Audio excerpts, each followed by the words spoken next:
我叫李凡，一个相亲了99次均失败的普通快递员。女方不是漫天要价车房齐全，就是要求海归硕士。而这一次，我打算重拳出击。我走到女方座位前，刚一坐下，她就开口了：我要求不高，彩礼38万，婚房150平，市中心，车子50万以上，工资3、5万，婚后工资全交，家务全包。我看着眼前这个30岁的女人，嘴角抽搐，冷笑一声。不过我也有个小小的问题想请问你，难不成你连这点小要求都做不到吗？这段婚姻你又付出了什么？钱我挣，车我买，房我包，家务全包，你又付出了什么？你知不知道女人替你生孩子有多辛苦？你可以不生啊，假设婚后不要孩子，你的价值又在哪儿？你口口声声说孩子是为我生的，可一旦男方决定不要孩子，你连唯一一点生育价值都被剥夺了。生孩子是为了你自己，不是为了别人，你根本不是来相亲的，你是来许愿的。你找的不是丈夫，是 ATM 加保姆，难怪30多了还嫁不出去。王倩涨红了脸，起身骂道：你真是不像话！这点实力都没有，还许人家出来相亲，你就光个一辈子的命！说完，他气急败坏地朝咖啡店外走去。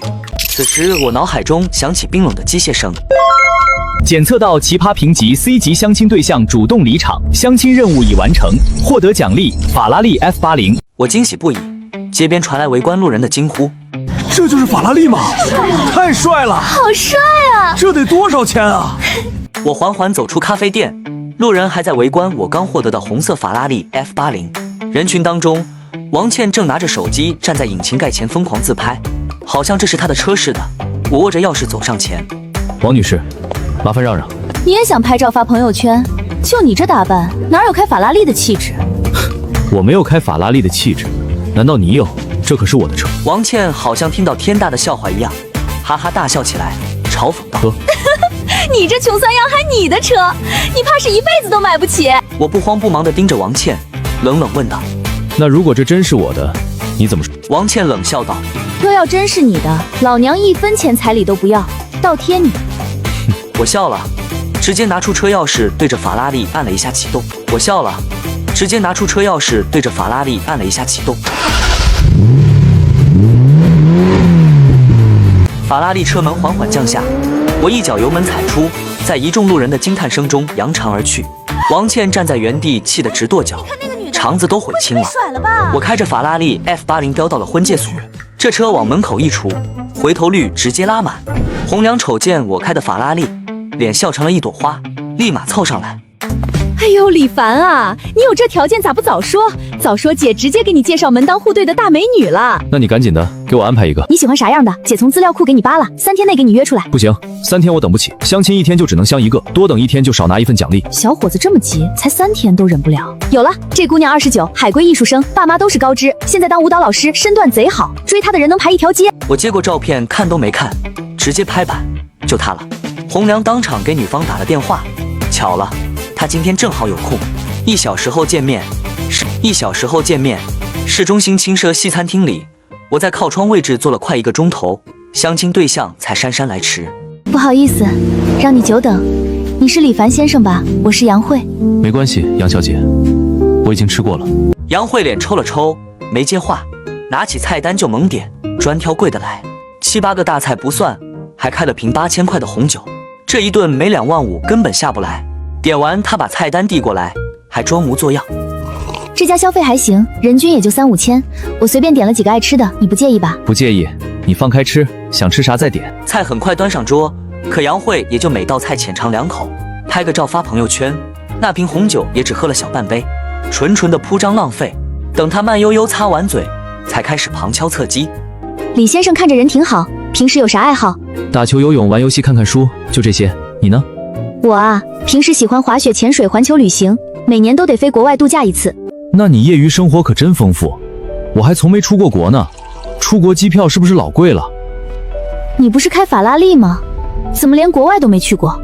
开法拉利跟出国玩有啥关系？总不能开法拉利就必须出国吧？杨慧的耐心快磨没了，却还是不死心。那会不会是你家里有规定，比如爸妈是国企管理人员或者什么，出国有限制？我爸妈就是普通工薪族，没啥特殊规定。李凡先生，那你有存款吗？有啊，7000多。听完我有7000多的存款，杨慧眼睛瞬间亮了，心里已经开始算7000多万的存款1年能拿多少利息了，嘴上不停夸。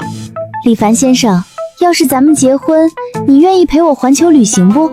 杨小姐，你打算生孩子不？我爸妈说女人生孩子太遭罪，我本来不想生，不过要是跟你结婚，你对我又好，那以后或许愿意给你生一个。我心里乐了，终于有借口把他吓跑了。那完了，咱俩不合适。我家里人找大师算过，要想保住家里基业，结婚得生孩子，第1年就得怀上，第2年生2胎，第3年3胎，一直生到9个为止，少一个都不行。太过分了！你家是有皇位要继承吗？老娘不伺候了。我也觉得咱俩不合适，慢走不送。杨慧刚踏出座位，我脑海里立马响起系统的金属音。检测到奇葩评级 F 级相亲对象主动离场，相亲任务完成，获得奖励，存款200万元。合着相亲对象越奇葩，奖励就越丰厚，以后得专挑那些难搞的奇葩女相亲。还没走到门口，就看到杨慧被服务员拦着了，最后只能硬着头皮掏出信用卡。她1个月工资才8000，这顿饭钱得不吃不喝干4个月才能还清。看着杨慧气急败坏，对着我背影跳脚的样子，我只觉得可笑。我的钱，我自有分寸。她显然不打算善罢甘休。回到卧室，她便开始了一场针对我的舆论。我让你去相亲。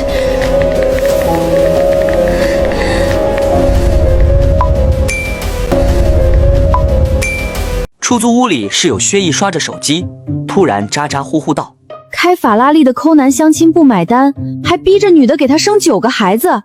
我操，这也太炸裂了！”我一口饮料喷了出来，伸手把薛毅的手机抢了过来。难不成这被挂网上的抠男就是我自己？帖子里杨慧恶人先告状，网友们不知全貌，清一色对着我这个抠男开骂。我咽不下这口气，第2天立马开着法拉利直奔西餐厅调取监控澄清。你好，麻烦帮我调下今天的监控。不好意思，先生，我们有规定，不能随便调监控给外人看。1000，不好意思，2000，这规定是死的，人是活的嘛？您愿意出这个价，看来肯定是有重要东西落咱餐厅了。那我必须帮您找找。砸钱办事就是快，看着监控画面，我立刻录屏取证，反手发帖澄清事实。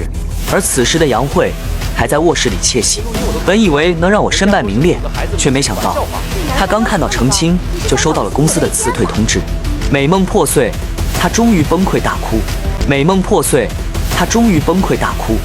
而我第2天睡到自然醒，粉丝一夜涨了8000个。这下好了，再也不用往婚介所跑了，直接在同城平台上找就行。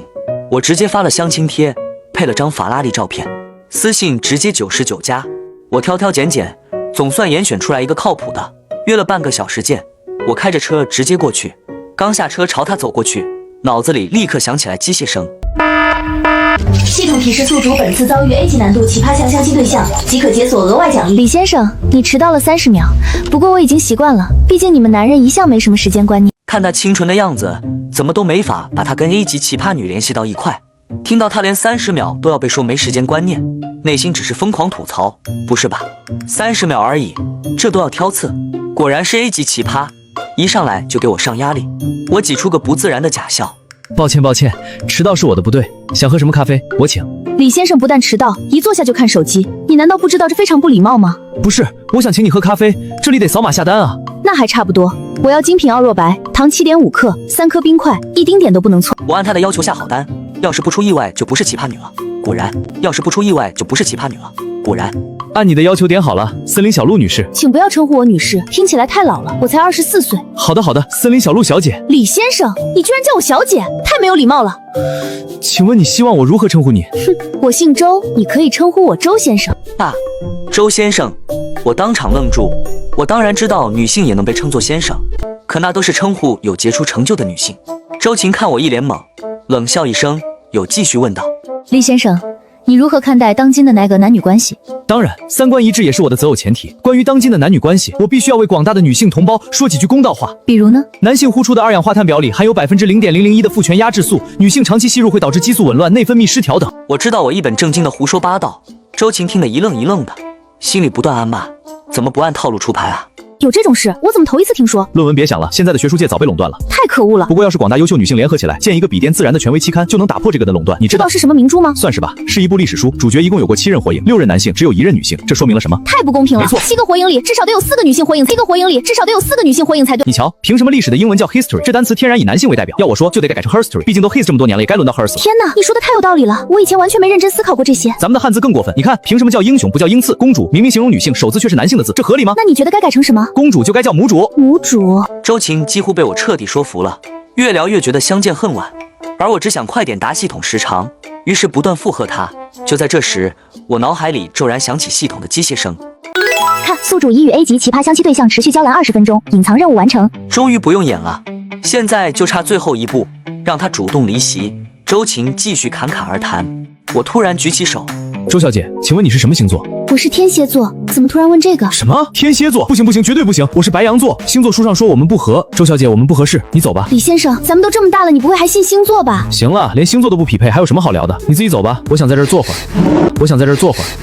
恭喜宿主完成任务，基础奖励和隐藏奖励已同时解锁。恭喜宿主得到基础奖励高端医美机构，年度收益可观，宿主持股51%。恭喜宿主解锁隐藏奖励自动调整硫磺比例，线条紧致有型。您的颜值评分已从80分提升至100分，已经打败了全国100%的人。收到系统奖励，我连忙掏出手机，打开相机，想看看自己颜值提升后是啥样。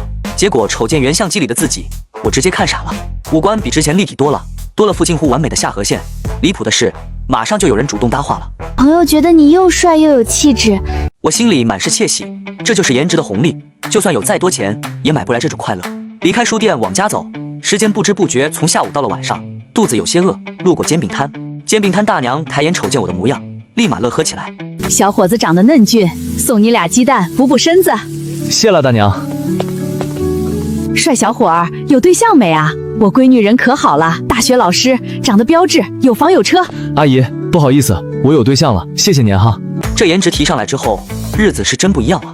买个煎饼能多赚2鸡蛋，回趟家还能被大妈拦着介绍对象。刚到家便看到薛毅在客厅打电话，语气满是急切。我虽然没这方面的工作经历，但我肯学啊，给我一次机会吧。没事儿，工作嘛，早晚能找到的。我靠，李哥，你还是我认识的那个李哥吗？你以前也不长这样啊，出去相个亲，难不成还去整了容？我有个亲戚做医美，今天相完亲，顺路去弄了下。微整？你这叫微整？换头还差不多吧？说着，薛毅就拉着我，俩人举着煎饼，比了个干杯的姿势，拍了张合照。不过薛毅一直把我当哥们儿，满脑子还是找工作的事儿，拎着煎饼3、2口吃完，就继续刷招聘软件了。我琢磨着得抽个时间去系统奖励的医美机构看看，自己现在好歹也是大老板了，安排的员工入职还不是小事一桩。薛毅跟我关系这么铁，能帮一把是一把。第二天一早，我开着法拉利 F80到了绝代美容医院。医院开在寸土寸金的市中心，外头装潢的奢侈大气。我走到前台，前台美女没认出我是老板，刚要给我登记，突然愣了。神，笑着说：“先生，请问你想咨询什么项目？您这底子其实完全不用整的，颜值都到100分了。天哪，这小哥哥也太帅了！他也是在工作室整的吗？好想问他的造型师是谁。我是你们新老板，想见下院长。您就是李总，院长在3楼办公室，我这就带您上去。我表明身份，院长、副院长一众高管全出来热情接待。我3言2语说明来意，让他们给薛毅安排个清闲的文职，把薛毅的工作安排妥当。我立马出发去相亲圣地人民公园。这地方据说藏龙卧虎，奇葩还多，正合我意。到了相亲角，我目光在密密麻麻的相亲贴上扫来扫去，突然一张格外醒目的帖子跳了出来。我愣了一下，就这条件还用得着来相亲角？我心里琢磨，这个上市公司女总裁10有8九是虚假投资骗局。不过这倒勾起了我的兴趣，要是骗局，那奇葩评级指定第1步了，奖励自然就丰厚了。我马上加了联系方式发消息。你好，我在人民公园一看到的信息，有时间出来相个亲吗？行，我也是个爽快人，你什么时候有空？现在可以吗？我现在在公司，等会儿还有个会议要开，你现在在哪儿？我马上过来。不是要开会吗？不是什么重要的会，比起这个，我的人生大事更重要。10几分钟后，人民公园的一个茶铺里，我见到了这位神秘的女总裁。先生你好，没想到你真人比照片还帅。杨女士开这个呀？这车可不便宜吧？10年前的二手车，全款才不到20万，车子就是充个门面。我在心里默默嘀咕：系统，我都开始相亲了，你怎么没触发奇葩评级？我都开始相亲了，干啥？检测到宿主正在与评级为 F 级的相亲对象相亲，限时挑战触发，10分钟内令对方主动离席，可获得额外奖励。我心瞬间凉了半截。这女总裁的奇葩评级就 F 级，不过还好触发了限时挑战。只要10分钟内把他赶跑，就能拿额外奖励。于是我决定让他看到我有多奇葩就有多奇葩，连语调都可以拔高。好茶，一色茶很复杂。你也太有意思了，一看就是幽默的人。杨女士，你是个好人，我不想骗你。其实我对女性没兴趣，只能行婚。其实我早有心理准备，一般长得特别帅的。我有特殊喜好，我喜欢跟2个女生一起出去旅游。我可以接受，只要让我做大。像你这么帅的花心点也能理解。我不管你在外面怎么玩，别把人带回家里就行。我几乎要窒息了，到底还有什么事是这杨女士不能接受的？脑子里猛然闪过一个念头，这话一说出去，她100%忍不了。手机上的时间就剩不到3分钟了。我一脸做贼心虚，贴在她耳边轻轻吐出3个字，杨莎脸上的笑容瞬间消失。不早说，真是浪费我时间。他抓起车钥匙，气冲冲地走出了茶铺。我看了眼时间，限时挑战就剩30秒不到。恭喜宿主完成相亲任务，获得基础奖励。恭喜宿主完成限时挑战，解锁额外奖励，幸运值有效时间24小时。瞬间长6国语言，我激动不已，马上试着用6国不同语言读了几句。调整不错。Comment allez-vous aujourd'hui? Comment estás hoy? 不过这基础奖励就一个24小时的幸运值也太鸡肋了，看来以后得专挑那种一看就难搞的奇葩女。回到出租屋，薛毅冲上来给了我一个大大的拥抱，兴高采烈地说他找到了美容院的工作，我心里却门儿清，随即请他吃大餐表示庆祝。来到火锅店。你好，二位，一共消费524元，付520就行。咱们店搞活动，消费满500可以抽奖一次，请问二位谁来抽？我手气一向差，李哥还是把中了奖，咱俩平分。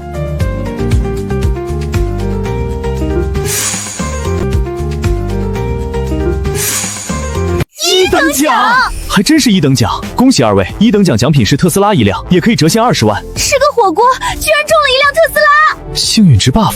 李哥，要不咱折现吧，一人10万，分着也方便。我也是这么想的，火锅店不到半小时就能兑现。一出火锅店，薛毅就立刻跟他妈打电话报喜，中奖10万现金。不过对我来说，这点钱不算什么。微信里一条群消息勾住了我的目光，是兼职群管理员发的，说下午举办群友相亲大会，所有费用男 A 女免。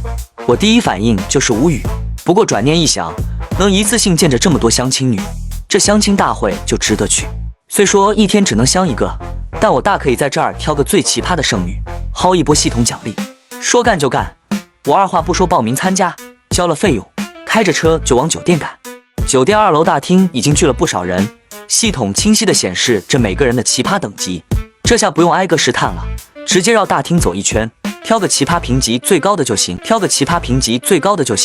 看着这些奇葩等级，我都觉得不够高，直摇头。就在我以为今儿最高也就 B 级的时候，一个刺眼的字母 A 突然出现在视线里，我直奔目标而去。他对面排了好几个男的，挨个跟他相亲，周围还围了不少人，小声嘀咕着。我缓缓在他对面坐下，白富美看了我一眼，明显被我的颜值惊了下，但很快平静开口道：你长得还不错，帅的我见多了，但帅成你这样的还真少。那你觉得我有资格坐在这里吗？我话音未落，他便淡淡递过来一张名片，显然并没有看上我，毕竟是见过世面的人。